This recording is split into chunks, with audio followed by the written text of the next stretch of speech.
बिस्मिल्लाहिर्रहमानिर्रहीम। अस्सलाम वालेकुम। सेल बायोलॉजी बहुत ही इम्पोर्टेंट है अगर हम बायोलॉजी और फिजियोलॉजी के पार्ट की बात करें। अभी जो नया कोर्स है उसमें पिछले 4-5 साल में इसमें एग्जामिनर ने बहुत ज़्यादा क्वेश्चन नहीं पूछे। पुराने सिलेबस के अंदर तो एग्जामिनर इस पार्ट में से एटलीस्ट 20-30 मार्क्स के क्वेश्चन लाजमी पूछा करता था।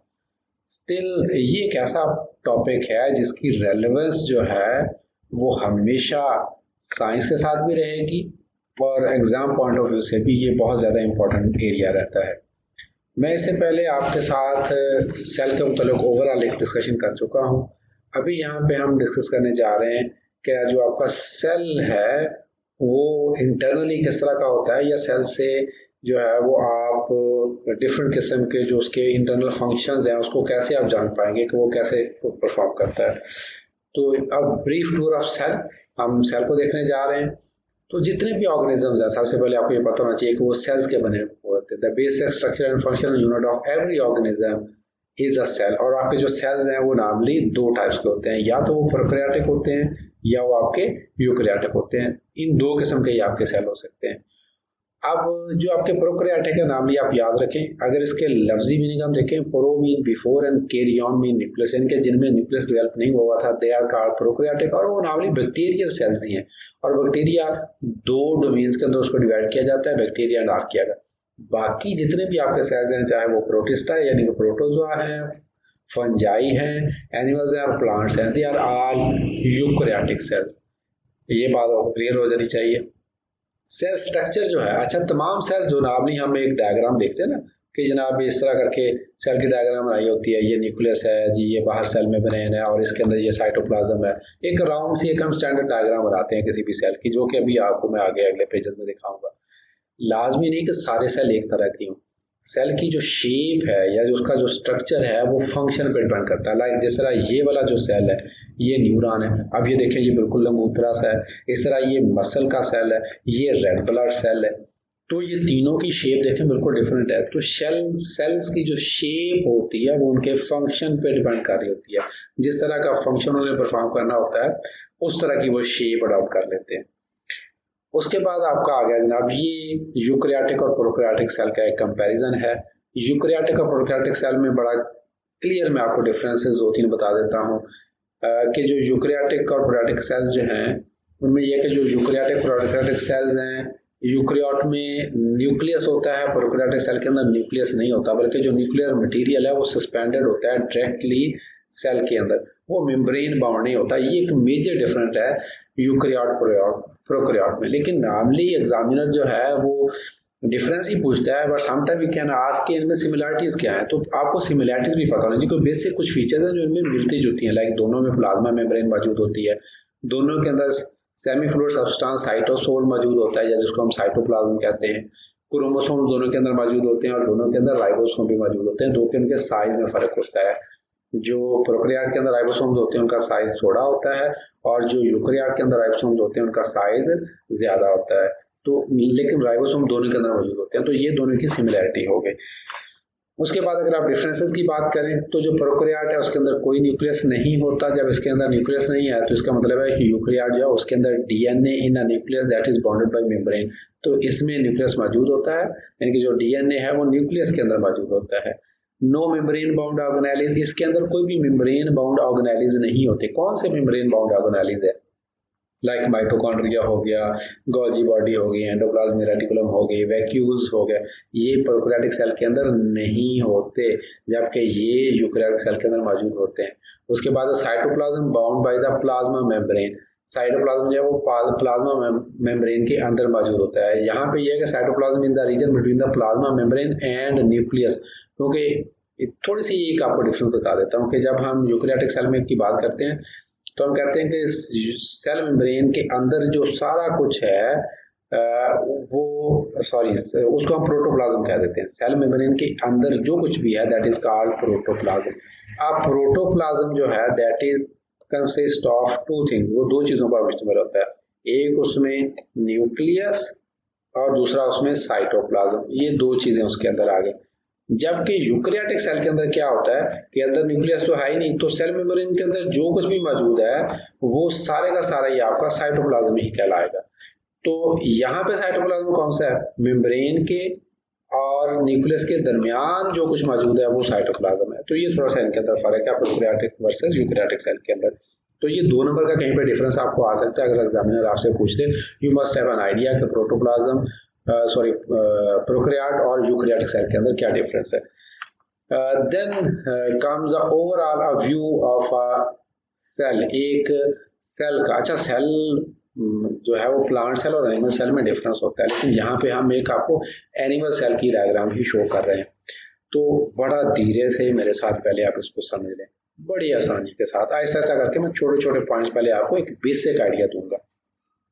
जितने भी सेल होते हैं उन सब के अंदर एक तो आपने बात याद रखनी है कि न्यूक्लियस मौजूद होता है। न्यूक्लियस सेंट्रल आप कह लें कि एक ऑर्गेनेली है, या ये एक मेजर या इम्पॉर्टेंट ऑर्गेनेली है, ये तमाम फंक्शंस को कंट्रोल करता है सेल के अंदर। न्यूक्लियस के अंदर ही एक डार्क रीजन होता है या एक राउंड आप कह लें ऑब्जेक्ट होता है, दैट इज कॉल्ड न्यूक्लियोलस। फिर वेजिकल लाइक स्ट्रक्चर्स होते हैं सेल के अंदर जिनको बोलते हैं लाइसोसोम। इनके फंक्शन हमने आगे डिटेल के अंदर पढ़ने हैं। फिर सेंट्रियोल्स होते हैं जो कि एनिमल सेल में तो होते हैं लेकिन प्लांट सेल के अंदर नहीं होते, ये सिलेंड्रिकल स्ट्रक्चर्स होते हैं। माइटोकॉन्ड्रिया जिसको हम पावर हाउस भी बोलते हैं, ये सेल के अंदर एनर्जी प्रोड्यूस करते हैं, ठीक है। वेजिकल्स तो कई किस्म के होते हैं, ये इतने इंपॉर्टेंट नहीं है। राउंड ऑब्जेक्ट पेरोक्सिसोम्स हो गए और इस तरह के कई वेजिकल्स सेल के अंदर मौजूद होते हैं। स्मॉल वैक्यूल्स भी हो सकते हैं, ठीक है। साइटोप्लाज्म तो न्यूक्लियस और सेल मेम्ब्रेन के दरमियान जो सारा सस्पेंडेड फ्लूइड टाइप मटेरियल है, that is called cytoplasm.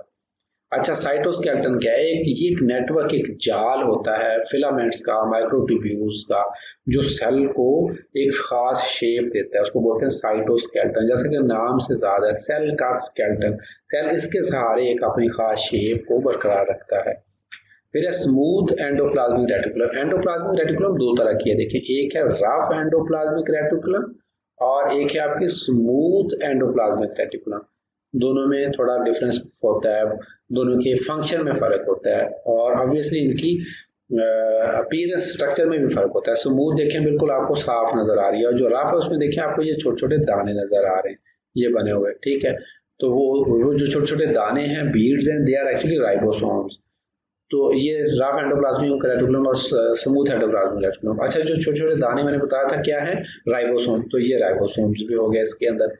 And then finally Golgi apparatus, ये भी सैक लाइक स्ट्रक्चर्स होते हैं, एक दूसरे के ऊपर ऐसे बोरियों की तरह पड़े हुए होते हैं, ठीक है।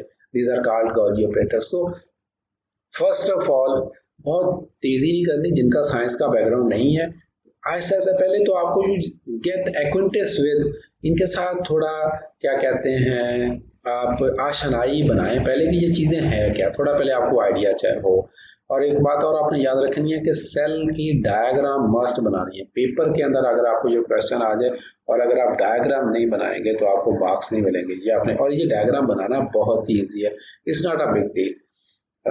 उसके बाद आपका आ गया, अभी आपको बता दिया मैंने ओवरऑल जो सेल का स्ट्रक्चर है। अब इनमें से हर एक या एक ऑर्गेनेली को हम डिटेल में पढ़ेंगे, हर एक एक जो इसका क्या लें पार्ट है, इसको हम लफ्ज बोलते हैं ऑर्गेनेली।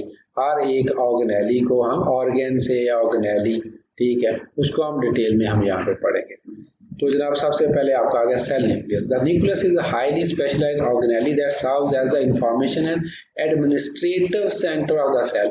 ये कंट्रोल, ये आप कह लें कि सेल का ब्रेन है। मैं अक्सर क्लास में क्या करता हूँ कि अगर सेल आपका जो है वो हम कह लें कि एक फैक्ट्री है, तो सेल का जो सीईओ है वो उसका न्यूक्लियस है। तो न्यूक्लियस के अगर स्ट्रक्चर की हम बात करें तो नॉर्मली ये राउंड इन शेप होता है। अच्छा, ये जो सारा ट्यूबुलर स्ट्रक्चर अटैच है, ये सेल का न्यूक्लियस का पार्ट नहीं है। न्यूक्लियस ये आपका ये राउंड वाला जो हिस्सा है ये न्यूक्लियस है, ठीक है। ये जो वाला एरिया है, ये वाला, ये ट्यूबुलर स्ट्रक्चर जो है ये एंडोप्लाज्मिक रेटिकुलम। तो अगर हम सेल के स्ट्रक्चर की बात करें तो जारी बात सेल की भी जिस तरह न्यूक्लियस के स्ट्रक्चर की बात करें तो जैसा सेल मेम्ब्रेन होती है तो न्यूक्लियस की भी न्यूक्लियर मेम्ब्रेन होगी। न्यूक्लियस के अंदर छोटे छोटे पोर्स होते हैं जिनको बोलते हैं, उसकी न्यूक्लियर मेम्ब्रेन के अंदर न्यूक्लियर पोर। फिर न्यूक्लियस के अंदर एक डार्क रीजन होता है दैट इज कॉल्ड न्यूक्लियस। इनका फंक्शन आगे डिटेल में हम पढ़ेंगे हर एक चीज का। आप सेल न्यूक्लियस के अंदर पोर्स क्या करते थे, entry and exit of molecule from the cells. तो न्यूक्लियस के अंदर से जो मालिक्यूल्स हैं उनके एंट्री और एग्जिट को, तो ये सेमी परमिएबल होते हैं। सेमी परमिएबल का मतलब है कि हर चीज अंदर बाहर नहीं जा सकती। Some of the things can go inside and some of the things can come outside. Nucleus के अंदर आपके राइबोसोम वगैरह की प्रोडक्शन होती है और मटीरियल्स जो हैं वो राइबोसोम्स आके बाहर प्रोटीन बनाते हैं, तो उनकी इन एंड आउट मूवमेंट होती है। The shape of the nucleus is maintain by the nuclear lamina.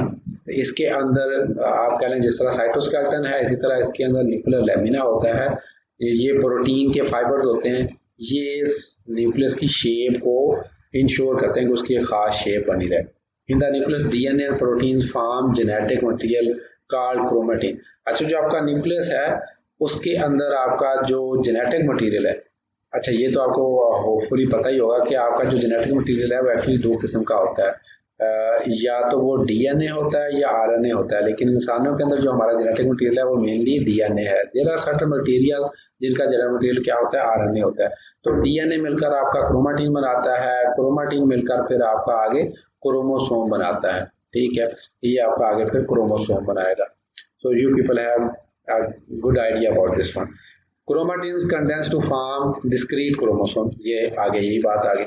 The nucleus is located within the nucleus and is the site of ribosomal RNA synthesis. RNA की तीन किस्में होती हैं। जो RNA है उनकी तीन किस्में होती हैं। एक को बोलते हैं ट्रांसफर RNA, tRNA, एक को बोलते हैं राइबोसोमल RNA, rRNA, और एक को बोलते हैं मैसेंजर RNA। तो ये जो आपका न्यूक्लियोलस है उसके ऊपर ट्रांसफर आरएनए राइबोसोमल आरएनए की सिंथेसिस या प्रोडक्शन हो रही होती है। बाकी आरएनए भी वहीं पे अंदर बनते हैं। ठीक है, उसके बाद आपका आ गया जनाब मैसेंजर आरएनए भी वहीं पे अंदर बनता है। फिर उसके बाद आपका आ गया जी राइबोसोम्स। राइबोसोम्स को आप प्रोटीन फैक्ट्रीज भी बोलते हैं। अच्छा, ये जो ऊपर इनके मैंने यहाँ पे एक क्या लें कि एक हेडिंग्स के अंदर इनके साथ जो मैंने फ्रेजेस ऐड किए हैं, दीज आर वेरी इंपॉर्टेंट। ये एक उनका जो थीम मैसेज है वो आपको कन्वे करेंगे किसी भी ऑर्गेनेली का मेन पर्पस क्या है। Ribosomes are particles made of ribosomal RNA and protein. Ribosomal और आरएनए और प्रोटीन के बने होते हैं। Ribosomes carry on protein synthesis. और ये याद रखें, ये जो प्रोटीन सिंथेसिस का प्रोसेस होता है इसके लिए बकायदा लफ्ज इस्तेमाल होता है बायोलॉजी के अंदर, दैट इज कॉल्ड ट्रांसलेशन। ये बात का ऑब्जेक्टिव में पूछ लेते हैं। एक्चुअली तीन लफ्ज होते हैं या तीन प्रोसेस हैं, लफ्ज ना कहें, तीन प्रोसेसेस हैं। एक प्रोसेस है जिसको हम बोलते हैं रेप्लिकेशन, फिर एक प्रोसेस है जिसको बोलते हैं ट्रांसक्रिप्शन, और एक प्रोसेस है ट्रांसक्रिप्शन एंड देन ट्रांसलेशन। ये इंटरलिंक्ड ही है एक किस्म के, मैं आपको बता भी देता हूँ। और देखें, एक और आपने याद रखनी है कि जब मैं आपको पढ़ा रहा हूँ तो कोई टर्मिनोलॉजी आपको कोई अगर इसमें आपके एक नई आपके टर्म सुनते हैं तो उसको लाजमी या तो गूगल किया करें या रीडिंग मटेरियल के अंदर भी हम चीज़ों को आपके लिए प्रोवाइड किया हुआ है, वहाँ से उसको लाजमी पढ़ें। तो अपने नॉलेज को जो है वो एक्सटेंड करें, उसको ज़रा एक्सपैंड करें, डाइवर्सिटी इसके अंदर पैदा करें। अभी मैं आपको बता देता हूँ रेप्लिकेशन क्या है। डीएनए से डीएनए की कापी बनती है। डीएनए अपनी ही कापियाँ बनाता है। जब डीएनए अपनी ही कापियाँ बनाता है, दिस प्रोसेस का रेप्लिकेशन। डीएनए से आरएनए बनता है, मैसेंजर आरएनए स्पेशली, ठीक है, या दूसरा आरएनए, मैसेंजर आरएनए स्पेशली यहाँ पे बात हो रही है, इसको बोलते हैं ट्रांसक्रिप्शन। और ये जो आरएनए है, ये आरएनए मिलकर जो है जब प्रोटीन बनाते हैं तो this process is called translation. तो डीएनए से मैसेंजर आरएनए बना ट्रांसक्रिप्शन, डीएनए से डीएनए ही बनना रेप्लिकेशन। तो ये साथ ही यहाँ पे एक बात हो रही थी, ये आपको पता होना चाहिए। तो राइबोसोम का मेन काम क्या है, प्रोटीन सिंथेसिस, जिसको हम ट्रांसलेशन भी बोलते हैं। ये बात जनाब क्लियर होगी। अच्छा जी, ये होते कहाँ पे, in the cytosol free ribosome भी होते हैं और एंडोप्लाज्मिक रेटिकुलम के साथ भी बाउंडेड होते हैं, उनको बाउंडेड बोल देंगे। और जिस एंडोप्लाज्मिक रेटिकुलम के साथ अटैच होते हैं उसको बोलते हैं रफ एंडोप्लाज्मिक रेटिकुलम। तो ये यहाँ पे आपका देख लें, साइटोसोल के अंदर अगर ये मौजूद है तो ये छोटे छोटे ऐसे बारीक दानों की तरह नजर आएंगे, और एंडोप्लाज्मिक रेटिकुलम के साथ नजर आएंगे तो ऐसे बीड्स की शक्ल में मौजूद होंगे। और ये राइबोसोम का स्ट्रक्चर शो किया हुआ है यहाँ पे। और क्योंकि ये एक जैसे पत्थर के ऊपर पत्थर पड़ा हुआ है इस तरह की इसकी शेप होती है, तो जो छोटा वाला पीस है that is called small sub unit, और जो बड़े वाला पीस है that is called large sub unit. तो ये आपकी राइबोसोम की शेप आ गई। Then comes the endomembrane system that regulates protein traffic and performs metabolic functions in the cell. Cell के अंदर आपका सेल के काफी ज्यादा फंक्शन है। सेल देखें रेप्लिकेट भी करता है, सेल डिवाइड भी होता है, सेल फैटी एसिड भी बना रहा है, सेल प्रोटीन भी बना रहा है, एंजाइम भी बना रहा है। लेकिन सेल का जो सबसे मेजर फंक्शन है, अगर मैं इसमें आपको बताऊं तो mainly cell different kinds of proteins बना रहा होता है। वो प्रोटीन्स आपके जो है वो एंजाइम्स भी हो सकते हैं, वो आपके हार्मोन्स भी हो सकते हैं। अब वो प्रोटीन्स बनाने में आपके न्यूक्लियस का भी रोल है, उसके बाद उसमें एंडोप्लाज्मिक रेटिकुलम का रोल है, उसमें उसके बाद गाल्जी बॉडी का रोल है, उसके बाद फिर सेल मेम्ब्रेन का रोल है, वैक्यूल्स का रोल है। अब ये जो तमाम ऑर्गेन्स जो प्रोटीन बनाने में रोल प्ले करते हैं, ये सब मिलकर एक सिस्टम बनाते हैं, that is called endo membrane system. ये क्योंकि ये मेम्ब्रेन्स के अंदर ही ये सारा सिस्टम हो रहा होता है, therefore it is called endo membrane system. ये डायग्राम जरा यहाँ पे गौर से आप देखें। न्यूक्लियस से ये काम स्टार्ट होता है, rough endoplasmic reticulum, rough endoplasmic reticulum के बाद ये आपका जो है वो रफ एंडोप्लाज्मिक रेटिकुलम के ऊपर ही आपके राइबोसोम मौजूद होते हैं, फिर उसके बाद स्मूथ एंडोप्लाज्मिक रेटिकुलम आ गई, फिर आपकी गोल्गी ऑपरेटर्स आ गया, देन इसमें लाइसोसोम आ गए और सेल मेम्ब्रेन आ गई। ये पूरा आगे आप डिटेल में पढ़ रहे होंगे। अभी आपको मैं थोड़ा सा बेसिक आइडिया दे रहा हूँ कि एंडोप्लाज्मिक रेटिकुलम के अंदर आपके कौन कौन से कंपोनेंट्स उसके अंदर शामिल होते हैं। ये तमाम उसके कंपोनेंट्स हैं। These components are either continuous or connected via transfer of vesicles. अब ये कंपोनेंट्स जो हैं या तो बकायदा कनेक्टेड हो सकते हैं, लाइक कंटिन्यूस हो सकते हैं, लाइक जिस तरह यहाँ पे देखें न्यूक्लियस के साथ आपके एंडोप्लाज्मिक रेटिकुलम अटैच है, एंडोप्लाज्मिक रेटिकुलम के साथ फिर आगे गाल्गी ऑपरेटस अटैच हो, और गाल्गी ऑपरेटस आगे फिर आपकी सेल मेम्ब्रेन के साथ अटैच हो, तो बकायदा अटैच्ड है, कंटिन्यूस है। या ये हो सकता है कि वो अटैच तो ना हो, सेपरेट हो, लेकिन क्या करें कि मटेरियल एक से दूसरे तक वेजिकल्स की शक्ल में शिफ्ट हो, छोटे छोटे वेजिकल्स बने। लाइक फर्ज किया अगर इसने मटेरियल बनाया तो वो वेजिकल्स की शक्ल में आगे ट्रांसफर कर दे, वो ऐसे वेजिकल की शक्ल में आगे ट्रांसफर कर दे। वेजिकल का मतलब राउंड ऑब्जेक्ट जो है उसकी शक्ल में आगे ट्रांसफर कर दे। सबसे पहले आ गया जी, अब न्यूक्लियस हम पढ़ चुके हैं, उसमें मैंने आपको बता दिया कि उसका रेप्लिकेशन में भी रोल है, उसका ट्रांसक्रिप्शन में भी रोल है। अब आ गया आपका endoplasmic reticulum accounts for more than half of the total membrane in many eukaryotic cells. Cell के अंदर क्योंकि मेम्ब्रेनस स्ट्रक्चर्स मौजूद होते हैं, तो जो सबसे बड़ा मेम्ब्रेनस स्ट्रक्चर है या जो मेम्ब्रेनस नेटवर्क है वो एक्चुअली एंडोप्लाज्मिक रेटिकुलम का ही है। पहली बात, endoplasmic reticulum membrane is continuous with the cellular envelope. ये कंटिन्यूस होती है और इवन बाहर सेलुलर एनवेलप या सेल मेम्ब्रेन तक कनेक्टेड होती है। There are two distinct endoplasmic reticulum regions, बड़ा क्लियरली हम पहले भी डिस्कस कर चुके हैं। एक होती है स्मूथ एंडोप्लाज्मिक रेटिकुलम और दूसरी आपकी रफ एंडोप्लाज्मिक रेटिकुलम। स्मूथ जिसके अंदर कोई भी राइबोसोम नहीं होते, और रफ जो है जिसके अंदर राइबोसोम अटैच होते हैं या बाउंडेड होते हैं, उसको हम रफ एंडोप्लाज्मिक रेटिकुलम बोलते हैं। अब ये आपकी आ गई जनाब एंडोप्लाज्मिक रेटिकुलम। ये आपको स्मूथ यहाँ पे शो की हुई है, और ये जिसके ऊपर बाउंडेड राइबोसोम्स मौजूद हैं उसको रफ हम कह रहे हैं। दोनों के फंक्शंस क्या हैं? सबसे पहले स्मूथ देख लें। स्मूथ जो है वो लिपिड्स बनाती है, metabolise carbohydrate, detoxify poison and stores calcium. ये उसके मेजर 4 फंक्शन है। ये ऑब्जेक्टिव में कहीं भी आपसे पूछा जा सकता है। अच्छा, जो रफ है आप कैसे याद रखेंगे कि रफ और स्मूथ में फर्क क्या है? देखिए, रफ के ऊपर राइबोसोम है, और राइबोसोम का फंक्शन क्या बताया था आपको कि वो प्रोटीन सिंथेसिस में रोल प्ले करते हैं। Has bonded ribosomes which secrete glycoproteins, protein covalently binded to carbohydrate. उसके बाद distributes transport vesicles protein surrounded by membranes. It is a membrane factory of the cell. ये membrane factory of the cell है, तो उसका major काम क्या है? इसने प्रोटीन सिंथेसिस करनी है, और प्रोटीनियस सब्सटेंसेस जो है वो बनाने हैं। They can be enzymes, they can be hormones, और ग्लाइकोप्रोटीन जिनको हम कह लें, ठीक है, या सिंपल अदर प्रोटीन्स आप कह लें, ठीक है।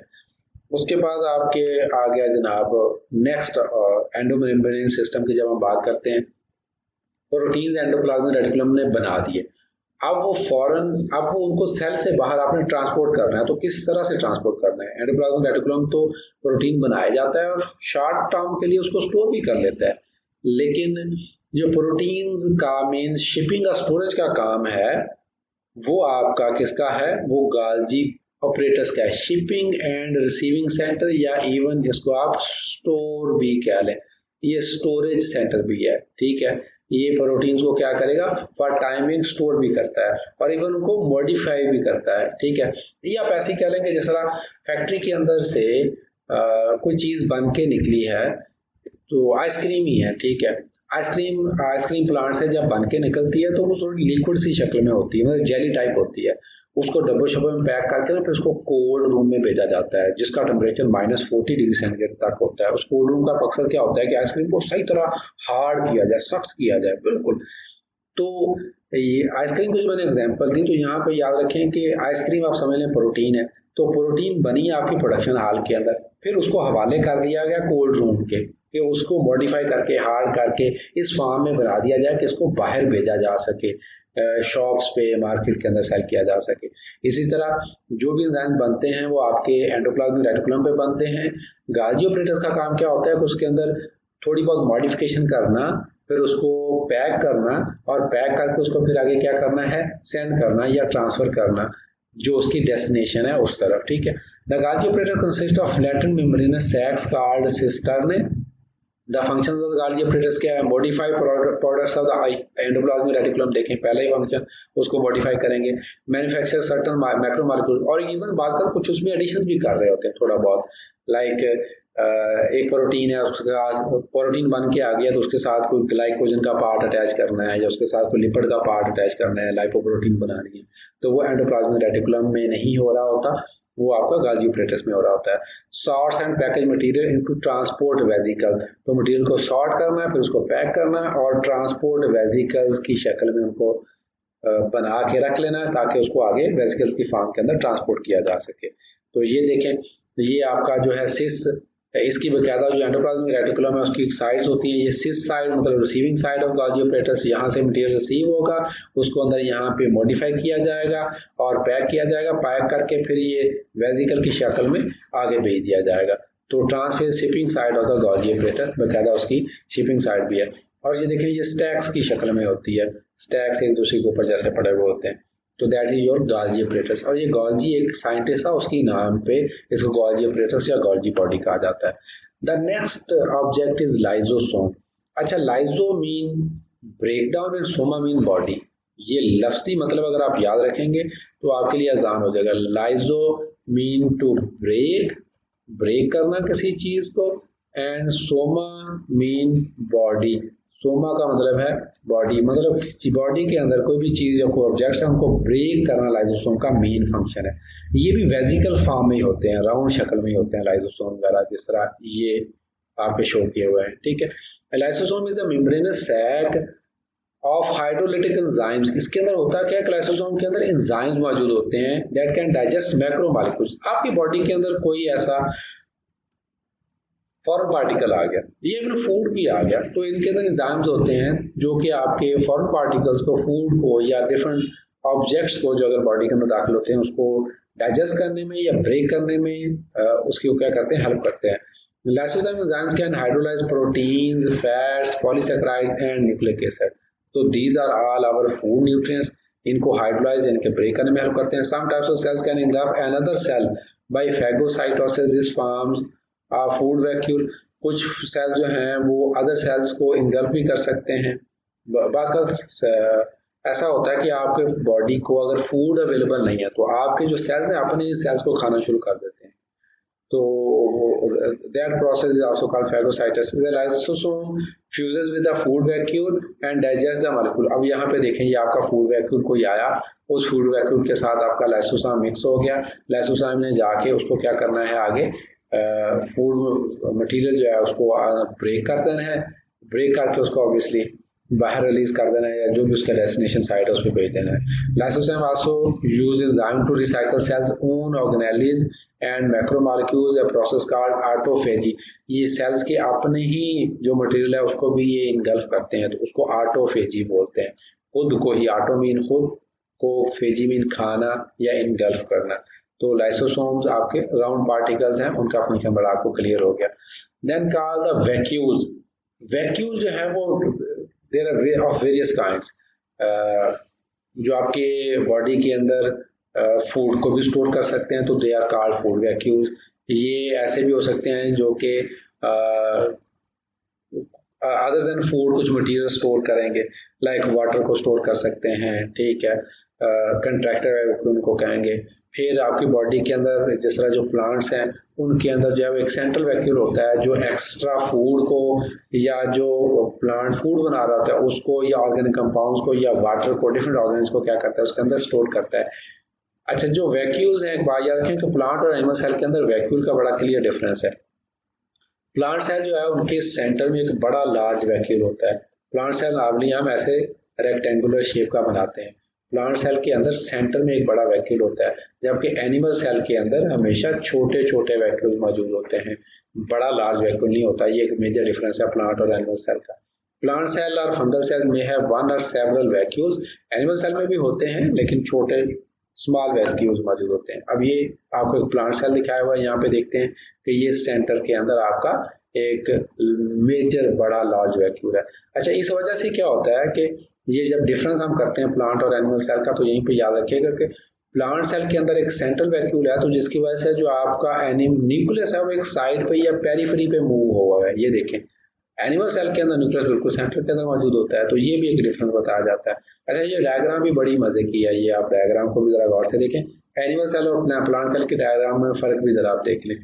एनिमल सेल में बाहर सेल मेम्ब्रेन होती है, प्लांट सेल में सेल मेम्ब्रेन के अलावा भी एक वॉल होती है, that is called cell wall, जिस तरह की ये आपको नजर आ रही है।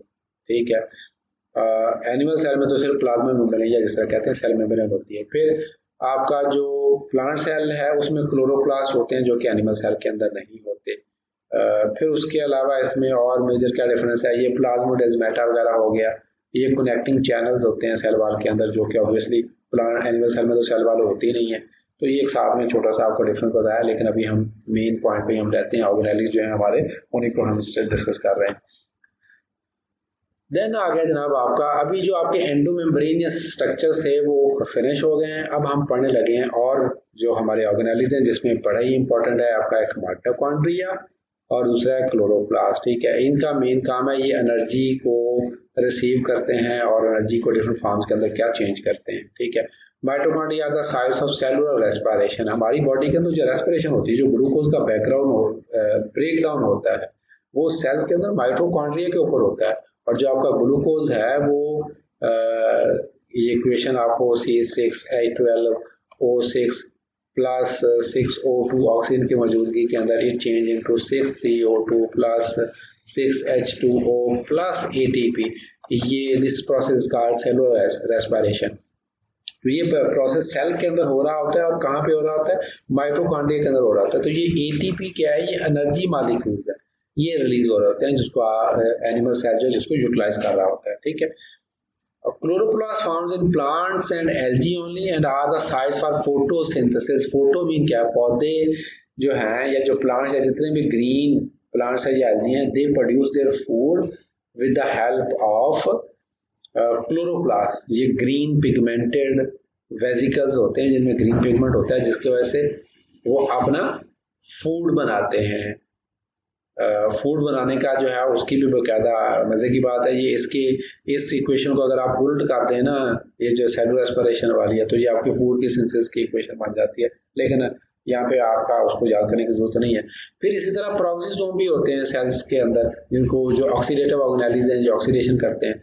माइटोकॉन्ड्रिया और chloroplast they are not part of the endomembranous system, ये एंडोमेम्ब्रेनस सिस्टम का पार्ट नहीं है। इनकी कुछ खूबियां जो सिमिलर हैं, they have a double membrane, ये डबल मेम्ब्रेनस स्ट्रक्चर है। These are the only two organelles जो कि डबल मेम्ब्रेनस है। Have protein made by free ribosome. Free ribosome, ribosome भी दो तरह के थे, एक बाउंडेड थे, एक फ्री थे। बाउंडेड जो थे वो एंडोप्लाज्मिक रेटिकुलम के साथ है और फ्री साइटोप्लाज्म के अंदर फ्रीली मूव कर रहे हैं। तो वो जो फ्री राइबोसोम प्रोटीन बनाते हैं वो आपकी एंडोप्लाज्मिक रेटिकुलम या आपके क्लोरोप्लास्ट के अंदर चली जाती है। ठीक है, ये बात क्लियर होगी। और ये दो वाहिद ऑर्गेनेली हैं जिनका अपना डीएनए होता है। तो माइटोकॉन्ड्रिया के मतलब एक ऑब्जेक्टिव भी अक्सर आ जाती है कि या क्लोरोप्लास्ट के मतलब भी कि which are the self replicating organelles, ये खुद को ही रेप्लिकेट कर लेते हैं, ये अपनी तादाद बढ़ा लेते हैं अपनी ज़रूरत के मुताबिक। बल्कि कोई ऐसा मसल है, अगर आप बॉडी बिल्डिंग शुरू कर देते हैं लाइक, तो आपके मसल्स को ज़्यादा काम करना पड़ेगा। तो जो मसल जिनको ज़्यादा काम करना पड़ेगा उनको ज़्यादा एनर्जी चाहिए होगी, वहाँ पे माइटोकॉन्ड्रिया अपनी तादाद को बढ़ाना शुरू कर देंगे। तो दे आर सेल्फ रेप्लिकेटिंग, ये अपनी तादाद को खुद ही बढ़ा सकते हैं। ये माइटोकॉन्ड्रिया की डेफिनेशन अपना डायग्राम है। ये आउटर मेम्ब्रेन है, ये देखें, ये वाली आउटर मेम्ब्रेन है, ये वाली इनर मेम्ब्रेन है। इसके दरमियान में ये जो गैप है इसको बोलते हैं इंटर मेम्ब्रेन स्पेस। आउटर और इनर मेम्ब्रेन के दरमियान में जो गैप है that would be called inter membrane space. अब ये जो इंटर मेम्ब्रेन है उसको अगर आप और से देखेंगे तो ये अंदर ऐसे फोल्डेड नॉब लाइक स्ट्रक्चर या जिस तरह वो फोल्ड हुई है, ये जो फोल्डेड स्ट्रक्चर है अंदर ये वाले दीज आर कॉल्ड क्रिस्टे, इनको क्या बोलते हैं, क्रिस्टे बोलते हैं। तो इनर मेम्ब्रेन फोल्ड होके क्रिस्टे बनाती है और इसके अंदर एक फ्लूइड सा मौजूद है, that fluid is called matrix, और उसके अंदर डिफरेंट काइंड ऑफ पार्टिकल्स होते हैं जिसको F1 या F0 पार्टिकल्स बोलते हैं, और ऑब्वियसली उनका काम है एक्चुअली जो है वो एनर्जी प्रोडक्शन है, और जो सेलुलर रेस्पिरेशन होती है वो यहाँ पे होती है। तो जो आपका माइटोकॉन्ड्रिया उसकी डायग्राम बनाना बड़ा ही आसान है। अगर रूटीन में आप डायग्राम बनाएं तो आप क्या करते हैं जनाब, ये ऐसे करके आपने स्ट्रक्चर बना दिया, ये ऐसे नॉब लाइक स्ट्रक्चर आपने ऐसे शो कर दिया, आपका एंडोप्लाज्मिक सॉरी माइटोकॉन्ड्रिया की डायग्राम बन गई, और इसको फिर आप लेबल कर दें। उसके बाद आपका आ गया जी माइटोकॉन्ड्रिया केमिकल एनर्जी कन्वर्जन करते हैं। Mitochondria in nearly all eukaryotic cell, तमाम यूकैरियोटिक सेल्स के अंदर होते हैं। They have smooth outer membrane and inner membrane folded into cristae, वो क्रिस्टे में फोल्ड हुई होती है। Then membrane create two compartment, जो इनर मेम्ब्रेन है वो दो कंपार्टमेंट बना रही है, एक तो वो उसने आउटर और इनर के दरमियान में एक स्पेस क्रिएट की जिसको बोलते हैं इंटर मेम्ब्रेन स्पेस, एक तो वो हो गई, और उसके बाद फिर माइटोकॉन्ड्रियल मैट्रिक्स बना, वो जो आपको मैंने अंदर मैट्रिक्स दिखाया था। Some metabolic steps of cellular respiration are catalyzed in the mitochondrial matrix, वहाँ पे उसके जो सेल रेस्पिरेशन के प्रोसेस होते हैं मैट्रिक्स के अंदर। Cristae present a large surface area of enzymes that synthesise ATP, तो जो क्रिस्टे है उसके ऊपर बहुत डिफरेंट किस्म के एंजाइम मौजूद होते हैं। वो जो एंजाइम्स हैं वो आपके क्या कर रहे होते हैं, वो आपके एटीपी सिंथेसिस के अंदर हेल्प कर रहे होते हैं। तो this is how the mitochondria function, these are the various mitochondrial functions. फिर आपका आ गया जी क्लोरोप्लास्ट। सबसे पहले क्लोरोप्लास्ट की आप डायग्राम भी देख लें। क्लोरोप्लास्ट भी डबल मेम्ब्रेनस है, ये आउटर मेम्ब्रेन है, ये अगर देखें ये वाली आपकी ये आउटर मेम्ब्रेन है, ये वाली देखें ये आपकी इनर मेम्ब्रेन हो गई, ठीक है। फिर इसके ऊपर ये क्या कहते हैं थैलाकॉइड, ये स्ट्रक्चर होते हैं राउंड से स्ट्रक्चर, ये इसमें से सिंगुलर को थैलाकॉइड बोलेंगे। ये एक दूसरे के ऊपर ऐसे स्टैक्स फॉर्म के अंदर, जैसे प्लेटों के ऊपर प्लेटें नहीं रखी होती, स्टैक फॉर्म में एक दूसरे के ऊपर स्टैक्ड हुए होते हैं, और जब ये स्टैक्ड फॉर्म में होते हैं then it is called granum, इसको ग्रैना या ग्रैनम बोलते हैं। फिर इनर फ्लूइड भी होता है, यहाँ पे इनर मैट्रिक्स मौजूद होता है इनर मेम्ब्रेन के अंदर, that inner matrix is called stroma, उसको स्ट्रोमा बोलते हैं। थैलाकॉइड मेम्ब्रेन जो है या जो ग्रैना है एक दूसरे के साथ ये कनेक्टेड होते हैं, आप देख रहे हैं डायग्राम के अंदर भी आपस में इनका नेटवर्क बना हुआ है। So this is chloroplast. अच्छा, जो क्लोरोप्लास्ट है एक बात याद रखें कि इनको हम जनरली प्लास्टिड्स बोलते हैं। ये यहाँ पे मैं इसको प्रेजेंटेशन में शो नहीं कर सका, लेकिन मैं आपको यहाँ पे ये बता देता हूँ, वी कॉल देम प्लास्टिड्स। तो प्लास्टिड्स आपके तीन किस्म के होते हैं, एक हो गया आपके क्लोरोप्लास्ट जो आपको यहाँ पे जिसका स्ट्रक्चर अभी मैंने आपको दिखा दिया, एक को हम बोलते हैं क्रोमोप्लास्ट, क्रोमोप्लास्ट जिनका जो कलरफुल क्रोमीन कलर, और फिर एक होते हैं लीकोप्लास्ट जो कलरलेस। तो ये जो आपके प्लास्टिड्स हैं वो तीन किस्म के होते हैं। क्लोरो ये ग्रीन इन कलर होते हैं, अदर देन ग्रीन कलर, ठीक है। कलर्ड जो है वो आपके क्रोमोप्लास्ट कराएंगे, और जो ट्रांसपेरेंट हैं उनको हम लीकोप्लास्ट कराएंगे, और इनके डिफरेंट फंक्शंस हैं। जो क्लोरोप्लास्ट है वो पौधों को ग्रीन कलर देते हैं, लाइक पत्तों के अंदर, या जैसे नई नई कूपले जो होती हैं, जो भी ग्रीन पार्ट्स हैं पौधे के वहाँ पे मौजूद होंगे। और जो रंगीन हिस्से हैं, गुलाब हो गया या फल हो गए, तो जो भी पौधे के रंगीन हिस्से हैं जो अदर देन ग्रीन कलर पौधों में पाया जाता है वो क्रोमोप्लास्ट की वजह से होता है। और लीकोप्लास्ट का फिर क्या फंक्शन है, पौधे क्या करते हैं वो फूड जनरेट करते हैं with the help of photosynthesis. जब फोटोसिंथेसिस की वजह से फूड जनरेट करते हैं तो फूड को स्टोर करने के लिए वेरियस वेसिकल्स चाहिए होते हैं, जिसमें वैक्यूल भी हेल्प करते हैं, वैक्यूल भी फूड स्टोर करते हैं। लेकिन अगर वैक्यूल से भी ज्यादा फूड प्रोड्यूस हो जाए तो लीकोप्लास्ट, सर्टन प्लास्टिड जो है वो भी फूड को स्टोर करना शुरू कर देते हैं। तो लीकोप्लास्ट का काम फूड को स्टोर करना होता है। अभी आप आ जाए chloroplast. The chloroplast is a member of a family organelle cells called plastid। तो ये प्लास्टिड्स की फैमिली का एक खास ऑर्गेनेली है। Chloroplast contain the green pigment, इनमें ग्रीन पिगमेंट होता है, chlorophyll as well as enzyme and other molecule that function in photosynthesis, ये फोटोसिंथेसिस में रोल प्ले करते हैं। Chloroplast are found in leaves and other green parts, उनमें ज्यादा पाए जाते हैं। इसका स्ट्रक्चर देखें तो उसमें थैलाकॉइड मेम्ब्रेन या सैक्स वो जो स्टैक्ड होते हैं एक दूसरे के ऊपर, टू फॉर्म अ ग्रैनम जो ग्रैना बनाते हैं, स्ट्रोमा जो इंटरनल फ्लूइड होता है इसके अंदर मौजूद। उसके बाद आपका आ गया जी प्रोक्सिसोम। ये भी आपका डबल मेम्ब्रेनस स्ट्रक्चर है और ये नॉन एंडो मेम्ब्रेनस मटीरियल या नॉन एंडो मेम्ब्रेनस ऑर्गेनेली है। ये स्पेशली मेटाबॉलिक कंपार्टमेंट्स इनके अंदर मौजूद होते हैं, बॉन्डेड बाय ये सिंगल मेम्ब्रेन, ये सिंगल मेम्ब्रेन इसके अंदर है, ठीक है। Peroxisome produce hydrogen peroxide and convert into water.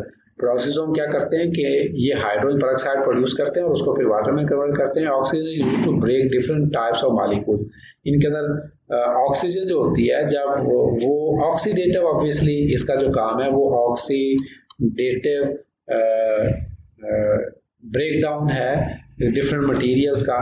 तो जो ऑक्सीडेशन यहाँ से प्रोड्यूस होती है उसको डिफरेंट मटेरियल्स को ब्रेक करने के लिए ऑक्सीडेटिव या ऑक्सीडेशन के तौर पर इसमें इस्तेमाल किया जाता है। तो ये पेरोक्सिसोम का ये फंक्शन है। उसके बाद आपका क्या है, नेक्स्ट आपका आ गया जनाब साइटोस्केलेटन।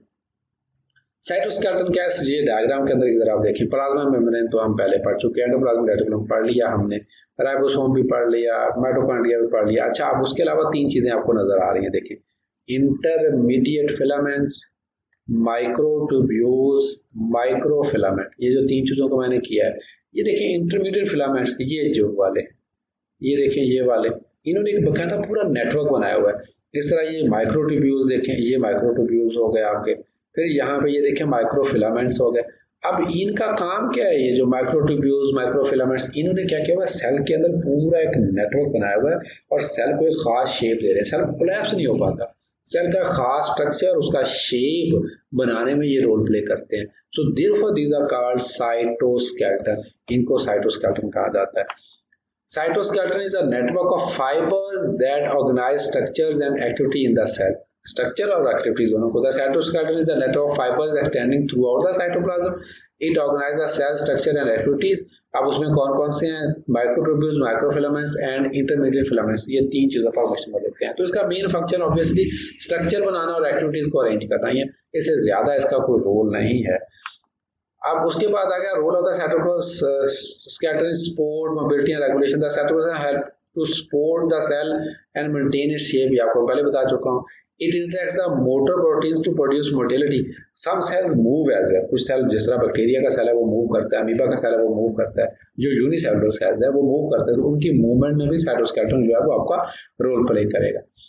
फिर उसके बाद inside the cell vesicles can travel along monorails provided by the cytoskeleton. अच्छा, मोनोरेल से मुराद है जिस तरह ट्रेन नहीं होती, ट्रेन की पटरियां होती हैं, तो कहते हैं सेल के अंदर जो वेसिकल्स वगैरह बनते हैं तो वो उन साइटोस्केलेटन के साथ साथ जो है वो सपोर्ट के थ्रू मूव कर सकते हैं, they can go outside. Recent evidence suggests that the cytoskeleton may help regulate biochemical activities, तो certain biochemical activities को भी रेगुलेट करने में ये हेल्प करेंगे। तो मेजर फंक्शन पर उसकी शेप प्रोवाइड करना, मोटिलिटी में थोड़ा बहुत रोल प्ले करना, ठीक है, तो ये उसका मेजर फंक्शन है।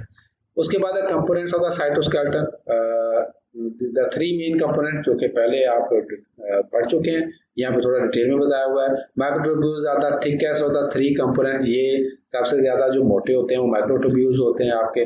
उसके बाद आपके आगे जी microfilaments are called actin filaments are the thinnest components, और intermediate filaments are fibres with diameters in a middle range. तो ये तीन मेजर आपके कंपोनेंट्स हो गए। Centrosome and centrioles, some of the cells, not all of the cells, specially जो animal cells हैं उनके अंदर सेंट्रोसोम या सेंट्रियोल्स होते हैं। ये सिलेंड्रिकल स्ट्रक्चर होते हैं, यहाँ पे ये डायग्राम के अंदर जिस तरह आप देख सकते हैं, ये आपके सेंट्रियोल्स हैं और ये थ्री ट्रिपलेट, अगर आप शुरू में देखें ना 1, 2 एंड 3, ये तीन सिलेंडर्स मिलकर फिर 9 का, मतलब अगर 3 का एक आप कह लें फिलामेंट बन रहा है तो उस तरह के 3 जो फिलामेंट्स हैं वो 9 क्या बंडल्स अगर उसके मिलेंगे तो फिर मिलकर पूरा ये आपका एक जो है वो सेंट्रियोल बनता है। तो in many cells microtubules grow out to form centrosome near the nucleus, ये न्यूक्लियस के करीब ही बनते हैं।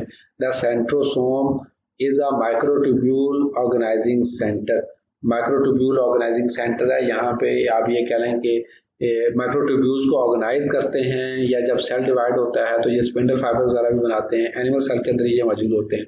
In animal cell the centrosome has a pair of centrioles, तो ये जो सेंट्रोसोम अगर पेयर की शक्ल में मौजूद हो तो उसको सेंट्रियोल्स कह देते हैं। Each with 9 triplets of microtubules, जो मैं आपको पहले समझा रहा था, 9 ट्रिपलेट, ये एक को ट्रिपलेट बोलेंगे और ये फिर 9 ट्रिपलेट मिलकर एक आपका सेंट्रियोल बना रहे होते हैं। अच्छा जी, फिर उसके बाद आपका आ गया जी last one almost, that is called cell wall. ये सिर्फ आपकी प्लांट सेल के अंदर होती है। सेल वॉल जो है आउट सेलुलोज की बनी हुई होती है। तो पहले आप इसके मटेरियल की बात याद रखें, ये किस चीज़ की बनी होती है? सेलुलोज की बनी होती है। प्लांट सेल की सेलुलोज की बनी होती है, लेकिन फंजाई की काइटिन की बनी होती है। ये भी ऑब्जेक्टिव में कभी कभार पूछ लेते हैं। फंजाई में भी सेल वॉल होती है, लेकिन वो काइटिन की बनी होती है। वो भी एक कार्बोहाइड्रेट ही है, लेकिन उसका स्ट्रक्चर डिफरेंट होता है। तो अगर इसका स्ट्रक्चर आप देखें सेल के अंदर, तो सबसे पहले तो प्लाज्मा मेम्ब्रेन आ गई, जो तो सेल को आपको पता है ना इनर मेम्ब्रेन है। उसके बाहर प्राइमरी सेल वॉल आ गई आपकी, ये प्राइमरी सेल वॉल आ गई, ठीक है। तो प्राइमरी सेल वॉल आपकी किन किन चीज़ों से मिलकर बनी हुई है? उसमें देखें सेलुलर माइक्रोफिब्रल्स होंगे, उसके अंदर हेमी सेलुलोज जो that is a type of a carbohydrate, और सेलुलोज भी कार्बोहाइड्रेट ही है, और पेक्टिन ये भी कार्बोहाइड्रेट का ही एक टाइप है। तो डिफरेंट किस्म के कार्बोहाइड्रेट्स के जो है वो फाइबर्स मिलकर आपकी प्राइमरी सेल वॉल बनाएंगे। These are fibres of carbohydrate actually. अच्छा, सॉल्युबल प्रोटीन भी इसके अंदर कुछ मौजूद होगी, जो कि इनको आपस में कनेक्ट करने में क्या कर रही होगी? हेल्प कर रही होगी। Then there is a middle lamella, ठीक है। लैमिला आप कह लेंगे एक लेयर है, ये भी आपकी पेक्टिन की और सेलुलोज के जो फाइबर्स हैं उससे मिलकर ही बनी हुई होती है। सेल वॉल, इसका मेन फंक्शन क्या है? सेल वॉल जो है क्योंकि प्लांट सेल जो है उसको काफ़ी ज़्यादा वेट बर्दाश्त करना पड़ता है, बियर करना पड़ता है, क्योंकि वो प्लांट ग्रो करता है बहुत ज़्यादा, आपको पता है हाइट तक जाता है।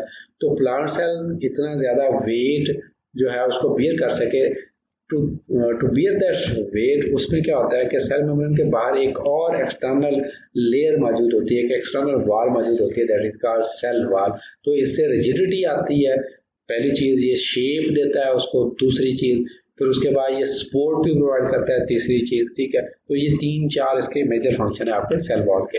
The cell wall is an extra cellular structure that distinguishes plant cell from animal cell. Animal cell में सेल वॉल नहीं होती। Prokaryotes, fungi and some protist have cell wall. Prokaryotes के अंदर भी, कुछ बैक्टीरिया के अंदर और फंजाई के अंदर ही, जैसा मैंने आपको बताया काइटिन की सेल वॉल होती है और सम प्रोटिस्ट के अंदर भी होती है। The cell wall protects the plant, maintain its shape and prevents excessive uptake of water. तो प्रोटेक्ट करता है सेल को, उसकी शेप मेंटेन करता है और एक्सेसिव वाटर अपटेक से भी उसको रोकता है। Plant cell walls are made up of cellulose fibre, ये भी आपको बता चुका हूँ, डिफरेंट किस्म के सेलुलोज के fibres embedded in other polysaccharides and protein, उससे ये बनकर बनी हुई होती है। सेल वॉल जो है, the plant cell wall may have multiple layers. पहली लेयर जो है आपकी primary cell wall, relatively thin and flexible, फिर middle lamella, thin layer between primary wall of the adjacent cell, then secondary cell wall in some cell added between the plasma membrane and the primary cell wall. Primary cell wall और plasma membrane के दरमियान में एक secondary cell wall भी मौजूद होती है। फिर इस सेल वॉल के अंदर प्लाज्मोडेस्माटा भी मौजूद होते हैं, और channel between the adjacent plant cell. ये प्लांट सेल की मैंने आपको जो डायग्राम दिखाई थी ना, बड़ी डायग्राम पीछे, उसके अंदर आपको प्लाज्मोडेस्माटा भी आपको बड़े क्लियरली शो हो रहे हैं। वो चैनल्स होते हैं छोटे छोटे ऐसे करके, जो कि सेल्स को और सेल वॉल के दरमियान में कनेक्शन का बायस बनते हैं, ट्रांसपोर्टेशन में हेल्प करते हैं।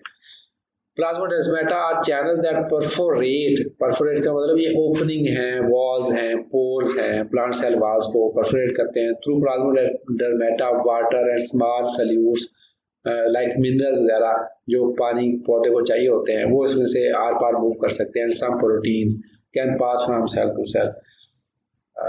तो ये प्लाज्मोडेस्माटा का फंक्शन हो गया। फाइनली सेल जो है उसका टूर हमारा कंप्लीट हो गया। एक बात याद रखें कि सेल का जो इंटरनल स्ट्रक्चर एंड फंक्शन है, जिनका साइंसेस का बैकग्राउंड नहीं है, उनको initially it will be a bit difficult. फॉरन उसकी समझ ऑब्वियसली नहीं आएगी आपको, मतलब समझ तो आपको आ जाएगी, लेकिन फॉरन आपको इसका हर चीज़ आपको याद नहीं होगी। इस लेक्चर को 1-2 दफ़ा आप सुने, बुक के अंदर जो मटेरियल दिया हुआ उसको रीड करें। दोनों में आपको, और जो PDF स्लाइड्स हैं, दोनों में आपको बड़ा वैलिड किस्म का टेक्स्ट आपको मिलेगा। कहीं पे भी इंशाल्लाह कन्फ्लिक्टिंग नहीं होगा, लेकिन मैं थोड़ा डिफरेंट टेक्स्ट देता हूँ, बिल्कुल बुक के अंदर जो लिखा हुआ है उसको कॉपी नहीं करता मैं एग्जैक्ट कि जो किताब में लिखा हुआ है मैंने आपको वही पढ़ाना ना, मैं कभी रिकमेंड करता हूँ वैरायटी लेके आए।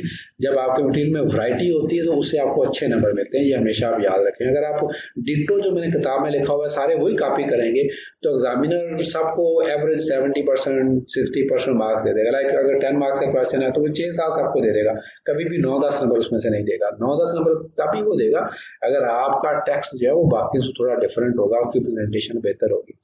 तो इसलिए अपने मटेरियल के अंदर वैरायटी पे लाते हैं। लाइक आप डिफरेंट सोर्सेज से थोड़ा बहुत पढ़ते भी हैं और अपना एक आप यूनिक जो है वो आउटपुट उसमें प्रोड्यूस करने की कोशिश करते हैं।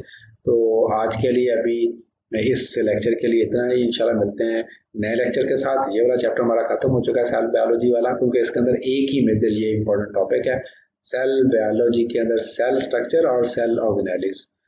थैंक यू, अल्लाह हाफिज।